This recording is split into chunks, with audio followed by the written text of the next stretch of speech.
عمر ابن خطاب رضی اللہ تعالیٰ عنہ. اللہ اکبر.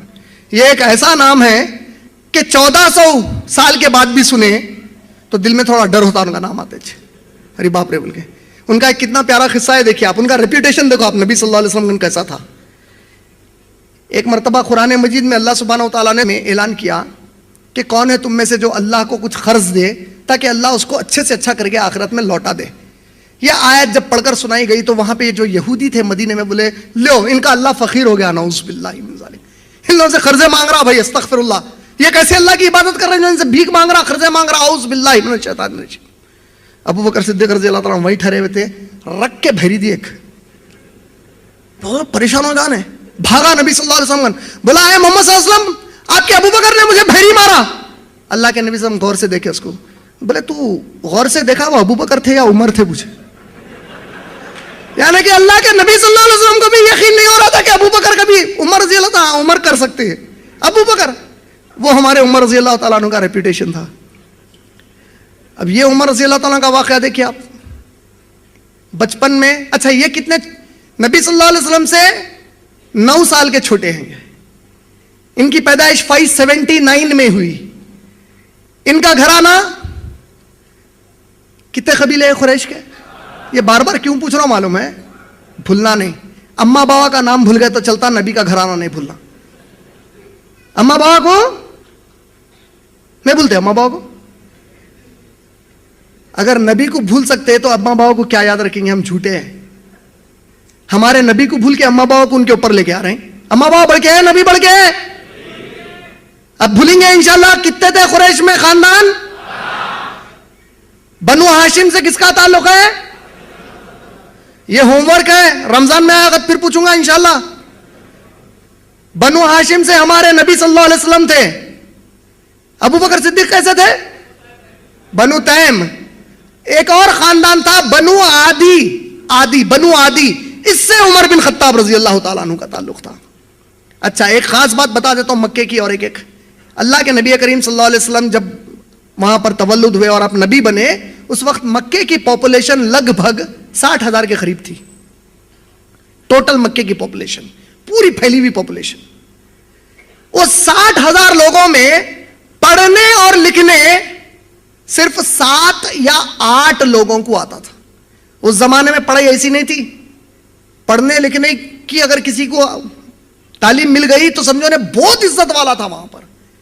عمر ابن خطاب اور حفصہ رضی اللہ تعالی عنہ, یعنی ان کی بیٹی اور عمر ابن خطاب ان 7-8 مکے کے لوگوں میں سے تھے, 60,000 میں سے, جس کو پڑھنا اور لکھنا دونوں بھی آتا تھا. اور ان کے جو والد صاحب تھے, کس کے؟ عمر رضی اللہ تعالیٰ عنہ کے والد صاحب کی بہت عزت اور دبدبہ اور رعب تھا ان کا. کیوں تھا؟ کیونکہ لوگ مکے کے کہتے تھے کہ کبھی اگر کسی میں جھگڑا ہو گیا تو یہ لوگ ان کے پاس جاتے اور یہ 2 لڑنے والوں کے بیچ میں صلح کرا دیتے. تو لوگ ان کی عزت کرتے رہے, بھائی ہر بار کچھ بھی معاملہ رہو ہماری پوری یہ لڑائیوں کو دور کر کے ہماری صلح کرا دیتے. یہ عمر ابن خطاب کے خاندان کا ریپیوٹیشن تھا.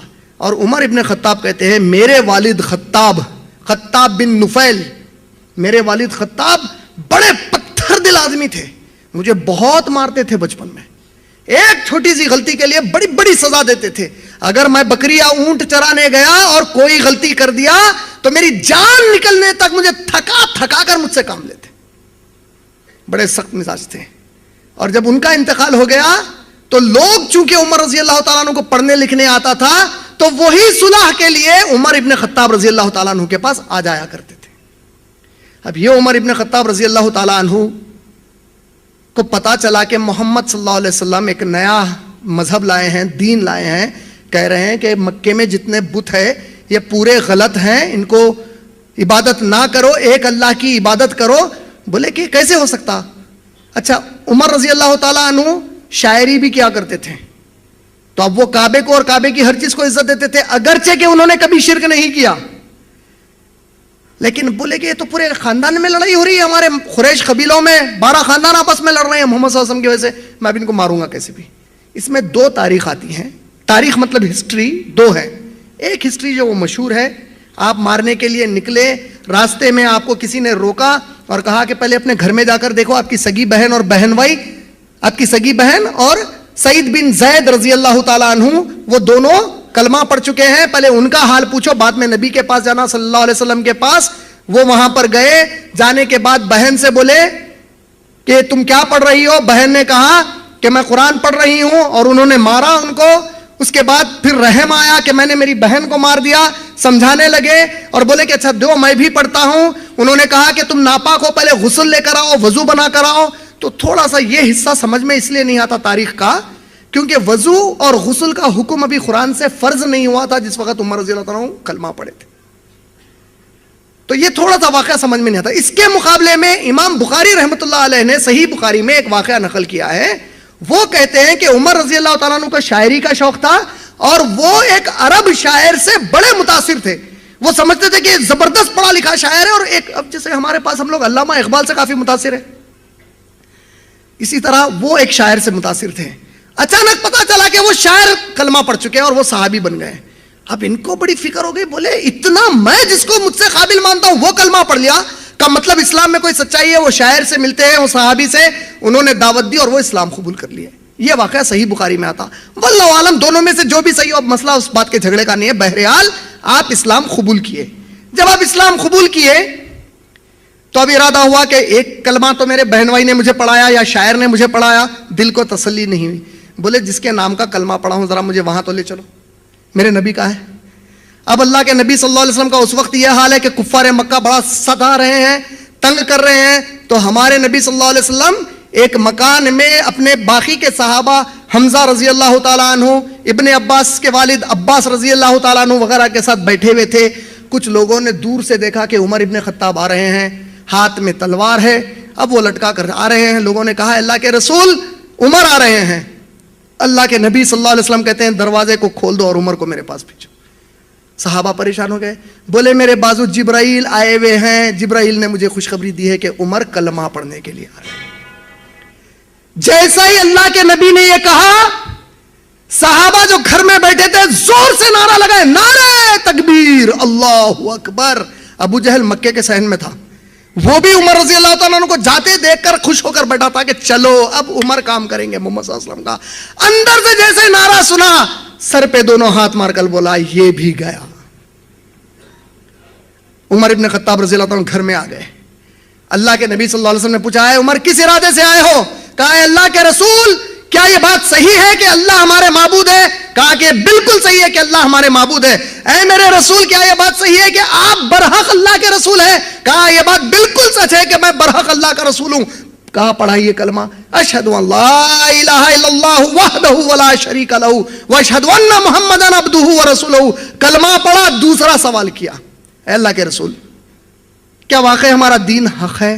کہا ہاں. آپ یہ جو نماز کی عبادت کر رہے ہیں کیا اس حقیقی معبود کی عبادت کر رہے ہیں؟ کہا ہاں. کہا اللہ کے نبی جب یہ حق ہے تو کمرے میں کیوں؟ آئیے مکے کے صحن میں خطاب کی اولاد دیکھے گا کہ کون آپ کو ہاتھ لگاتے ہیں. کیا عمر تھی اس وقت جانتے ہیں؟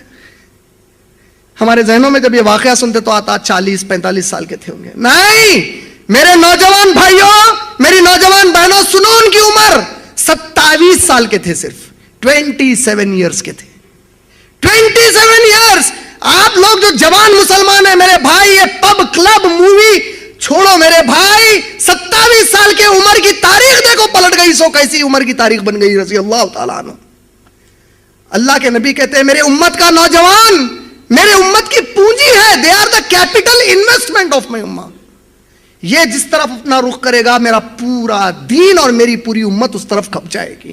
یہ اگر پب اور کلب کو جائیں گے تو پوری امت میری وہیں پہ کھپ جائے گی, پینے کھانے اور زنا کرنے میں.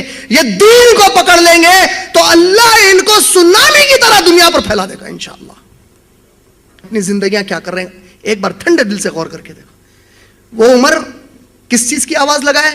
کسی مسلمان کو ڈرانے کی نہیں, کسی کو گالی دینے کی نہیں, کسی کا قتل. آج مسلمان ذرا باڈی بنا لیا, تھوڑا سا ایکسرسائز کر لیا, مارشل آرٹ سیکھ لیا, تو ایک دوسرے مسلمان کو ڈراتا جا کے اس کا قتل تک کر دیتا. عمر ابن خطاب نے اپنی جوانی کو کہاں پر استعمال کیا؟ کہا ہے میرے نبی اگر یہ دین حق ہے, وہ رب حق ہے, آپ حق ہے, نماز اس کی عبادت حق ہے, تو چھپ کے کریں گے ہم ان کے ڈر سے؟ آئیے باہر. اور اللہ کے نبی صلی اللہ علیہ وسلم جب باہر آ گئے, نماز پڑھتے تو عمر ابن خطاب تلوار لے کر میدان میں وہاں پر صحن میں کعبے کے ٹہلتے، گھور کر دیکھتے کسی کو نہیں، دیکھتا ہوں کون کیا کریں گے. یہ وہ عمر ابن خطاب ہے ہمارے. ان کی تاریخ میں اور کیا آتا ہے؟ ہجرت کا موقع آیا. ہجرت کا موقع آیا تو کیسے ہجرت کیے؟ سب لوگ راتوں میں ہجرت کیے. واحد عمر ابن خطاب ہیں. علی رضی اللہ تعالیٰ عنہ بھی چھپ کے ہجرت نہیں کیے، لیکن ان کا معاملہ الگ ہے، وہ بھی بتاؤں گا پھر کیوں ہے. عمر ابن خطاب کو ارادہ ہوا اب ہجرت کرنا ہے. اپنی اونٹنی کو یا اونٹ کو پیر پر گھنگرو باندھا اور اونٹ کو خالی پھرا رہے تھے اور وہ پیچھے پیچھے چلتے. لوگ بولے اے عمر یہ کیا ہے؟ اچھا تمہیں نہیں پتا میں ہجرت کے لیے جانے والا ہوں. اچھا آپ ہجرت کریں. ابو جہل دکھا، بولے ابو جہل میں ہجرت کرنے والا ہوں، کل جا رہا ہوں، یہ راستے سے جا رہا ہوں. بولے اس کے بعد بعض کفار جو نبی صلی اللہ علیہ وسلم کو کثرت سے ستاتے تھے دستک دیے گھر پہ جا کے. وہ نہیں تھا. بولے تیرا بیٹا ہے، تو چاہے گی کہ تیرا بیٹا جوانی میں چلے جائے اور تو اس کی میت پر روتے بیٹھے؟ بولے نہیں ہم نہیں چاہیں گے ایسا. بولے اس کو بول عمر بن خطاب ہجرت کو جا رہے ہیں اور راستہ نہ روکے عمر کا. کسی کو دیکھ کر بولے تیرا بھائی جوان ہو گیا، بھائی سے محبت ہے کہ نہیں ہے؟ بول دے عمر ابن خطاب ہجرت کو جا رہے ہیں اور راستہ نہ روکے. اس طرح انہوں نے ہجرت کی، وقت بتایا، اعلان کیا، راستہ بتایا. کسی کی ہمت ہے تو روک کر بتاؤ. بولے یہ ہے عمر ابن خطاب. مدینہ چلے گئے. جب مدینہ پہنچ گئے 19 جنگوں میں اللہ کے نبی کریم صلی اللہ علیہ وسلم کے ساتھ تھے. کتنے؟ 19 مورکوں میں. اور یہ کیسے ہیں جانتے ہیں آپ؟ ان کی فضیلت میں ایک چیز بتا دیتا ہوں. قرآن مجید میں جب آپ تفسیر پڑھیں گے قرآن کی، 8 ایسی آیتیں ہیں اللہ کے نبی صلی اللہ علیہ وسلم کے ساتھ ٹھہرے ہوئے ہیں. یہ واقعہ ایک چھوٹا سا بہنوں کو کام آ جائے گا، سنا دوں گا. نبی صلی اللہ علیہ وسلم کے پاس اللہ کے نبی کے گھر کے باہر کچھ بات کرتے نبی صلی اللہ علیہ وسلم سے کھڑے ہیں. ہماری ایک ماں ام المومنین گھر کے باہر نکل گئیں. عمر ابن خطاب کہتے ہیں اللہ کے رسول یہ آپ ذرا اپنی بیویوں سے کہیے کہ ذرا پردہ کیا کریں، حجاب کیا کریں، یہ اس طرح باہر نہ نکلیں. یہ آپ کی بیویاں ہیں، آپ کا گھرانہ ہے، ہمارے سینے جل جائیں گے اگر کوئی ان کی طرف نظر بھی ڈالے. ہماری ماں کو بڑا غصہ آیا. کس کو؟ ہماری ام المومنین جو بھی تھی وہاں پر، ان کو بڑا غصہ آیا. وہ پیچھے سے زور سے اللہ کے نبی صلی اللہ علیہ وسلم کو بولی کہ اللہ کے رسول یہ عمر یہ ہر معاملے میں بیچ میں آ جاتے ہیں. یہ جملہ ام المومنین کا نکلا، جبرائیل وحی لے کر آئے. یا ایھا النبی قل لازواجک وبناتک ونساء المؤمنین یدنین علیہن جلابیبہن. اے میرے نبی کہہ دیجئے اپنی بیویوں سے، اپنی بیٹیوں سے اور مسلمان عورتوں سے کہ وہ اپنے آپ کو سر سے پاؤں تک ڈھانک لیں. اللہ اکبر. مشورہ دیا عمر ابن خطاب نے، اللہ نے وحی نازل کر دی. کچھ یہودی جو بہت تکلیف دے رہے تھے اللہ کے نبی صلی اللہ علیہ وسلم کو پکڑے گئے. اللہ کے نبی صلی اللہ علیہ وسلم نے ابو بکر صدیق سے پوچھا کہ اے میرے ابو بکر کیا کریں؟ ان کو سزا دے کر قتل کر دیں کیونکہ انہوں نے کئی صحابہ کا قتل کیا ہے، یا ان کو فدیہ لے کر چھوڑ دیں، کچھ ان سے مال لے لیں، اکنامک کنڈیشن ہمارے امپروو ہو جائیں گے، ان کو چھوڑ دیں. ابو بکر صدیق رضی اللہ تعالیٰ عنہ نے کہا کہ اللہ کے رسول انہیں چھوڑ دیجیے. ایک بار عمر سے بھی مشورہ کرنا چاہے. بولے عمر کیا خیال ہے تمہارا؟ بولے اللہ کے رسول مال لے کر کیسے چھوڑیں گے؟ تو دشمن ہے، ہمارے صحابہ کو مارا ہے، ماری ان کو. بولے اللہ کے علیہ وسلم بھی ذرا تھوڑا، کیونکہ ہمارے نبی رحمت للعالمین ہیں، تھوڑا ابو بکر صدیق کے حساب سے فیصلہ کیے. اور وہ جا رہے تھے، فدیہ لے کر چھوڑنے کے بعد قرآن میں آیت آئی، اے میرے نبی اللہ سے توبہ کیجیے، آپ نے کیوں ان لوگوں کو جانے دیا اور قتل کیوں نہیں کر دیا؟ 8 ایسے قرآن میں مقامات ہیں، 8 جہاں عمر ابن خطاب رضی اللہ تعالیٰ عنہ کے مشورے پر اللہ نے وحیاں نازل کر دی ہیں. اور اللہ کے نبی صلی اللہ علیہ وسلم جب حجاب والا واقعہ ہوا تو اللہ کے نبی نے پیشانی کو بوسہ دیا عمر ابن خطاب رضی اللہ تعالیٰ نے. کہا ہے میرے عمر تجھے مبارک ہو، اللہ نے تیرے مشورے کے حساب سے قرآن کی آیت نازل فرما دی. ہمارے جیسا کوئی کمبخت ہوتا تو تھوڑا سینہ تنہا لیتا تھا، میں بولا تو دیکھے اللہ نازل کر دیے. ہمارے عمر ابن خطاب کیا کہتے ہیں جانتے ہیں؟ بولے اللہ کی قسم ہے کیسے رسول کی تربیت میں ہوں. بولے یہ میری بڑائی نہیں ہے میرے نبی، آپ کی تربیت کا نتیجہ ہے یہ عمر اس قابل ہوا، ورنہ میری اوقات کیا ہے، چرواہا ہوں میں. یہ میرے نبی میرے رسول آپ نے جو مجھے تربیت دی یہ اس تربیت کا نتیجہ ہے کہ رب بھی میرے مشورے سے راضی ہو جاتے ہیں، ورنہ میری کوئی اوقات نہیں ہے. یہ ہمارے عمر ابن خطاب مدینے میں آئے، جنگ بدر میں شریک, جنگ احد میں شریک, کئی مورکوں میں شریک, اور ان کی کئی فضیلتیں جو میں انشاءاللہ اپنے پروگرام کے بعد میں بھی بتاتا چلوں گا. لیکن ان کے بارے میں ایک آپ کو خاص بات بتاتا ہوں. عمر ابن خطاب کے کس عمر کی بات کر رہے ہیں معلوم؟ ہم لوگ کوئی پلیئر کی بات نہیں کر رہے ہیں, کوئی فلم ایکٹر کی بات نہیں کر رہے ہیں. کس کی کر رہے ہیں؟ ہمارے نبی کے ساتھی عمر ابن خطاب رضی اللہ تعالیٰ عنہ کی. آپ کو تعجب ہوگا کہ ویسٹرن کنٹریز, پورا یورپ اور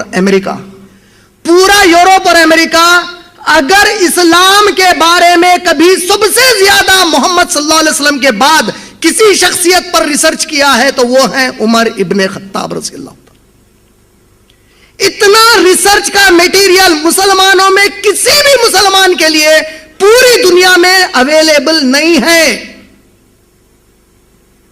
یہاں تک کہ غیر مسلم مورخین ویسٹ کے کہتے ہیں کہ دنیا کا پہلا یہ ایسا شخص ہے جس نے کئی سالوں سے ہر حکومت دعوے کرتی تھی ہم انصاف والی حکومت, امن والی حکومت قائم کریں گے. یہ دنیا کا پہلا شخص ہے جس نے اتنی بڑی زمین کے اوپر وہ انصاف اور امن والی حکومت کی کہ مدینے میں بیٹھا ہوا ہے یہ شخص, اور پیرس فرانس کے قریب تک لوگ پہنچ گئے ہیں. تو وہی انصاف اور وہی امن ہے جو مدینے میں ہے, اور ہندوستان کے قریب تک صحابہ پہنچ گئے ہیں. تو اس کونے میں بھی وہی امن ہے, وہی انصاف ہے جو مدینے میں ہے. اوپر بخارا تک پہنچ گئے ہیں, نارتھ پول کے قریب تک, تو وہی امن اور وہی انصاف ہے. نیچے نارتھ افریقہ پورا چلا گیا ہے, وہی امن اور وہی انصاف ہے. تحقیق کرنے والا مورخ کہتا ہے ہم نے کئی بار کوشش کی یہ جاننے کی کہ اس زمانے میں کمیونیکیشن گیجٹس نہیں تھے, سیٹلائٹ نہیں تھا, انٹرنیٹ نہیں تھا, سیٹلائٹ چینل نہیں تھا, کیمرہ نہیں تھا, ویڈیو کیمرہ نہیں تھا, فون نہیں تھا, موبائل فون نہیں تھا, لینڈ لائن نہیں تھی, سیٹلائٹ فون نہیں تھا, کوئی سورس آف کمیونیکیشن نہیں تھا. پھر یہ شخص اس طرح حکومت کر کیسے پایا؟ تو مورخین کہتے ہیں کئی کوششوں کے باوجود ہم ایک ہی نتیجے پر پہنچے, اس شخصیت کے نام میں اتنا دبدبا تھا کہ اتنی دور رہنے والا بھی ہمت نہیں کرتا اور کہتا کہ نہیں بھائی عمر کی خلافت ہے. یہ وہ ہمارے عمر رضی اللہ تعالیٰ عنہ ہے. یہ عمر رضی اللہ تعالیٰ عنہ کے بارے میں آپ اگر مسلمان کی لکھی ہوئی کتاب پڑھے تو مزہ نہیں آتا. غیر مسلمانوں میں کیسے غیر مسلمان؟ قابل غیر مسلمان, وہ غیر مسلمان جس کی تحقیق انصاف والی ہے. پڑھیں گے تو ان لوگوں نے کہا کہ عمر ابن خطاب وہ شخصیت ہے. ان کا ایک جملہ سناتا ہوں, حکومت کے اوپر ان کا ایک جملہ ہے عمر ابن خطاب کا ہمارے. وہ کہتے ہیں کہ جب میں خلافت کو قائم اللہ کی طرف سے کیا اس زمین پر, تو میں نے ارادہ کیا اس وقت تک آرام نہیں کروں گا جب تک کہ جتنے میری خلافت کے علاقے میں کمزور لوگ ہیں. کمزور کا مطلب سمجھتے ہیں آپ کس کو بولتے ہیں؟ کمزور, کمزور بولے تو جم کو نہیں گیا سو والا کمزور نہ رہتا. کمزور کا مطلب ہے غریب, جس کی کوئی بات سنتے ہی نہیں, انہیں کچھ بولنے کو گیا تو اس کی بات کی کوئی معاشرے میں اہمیت نہیں رہتی.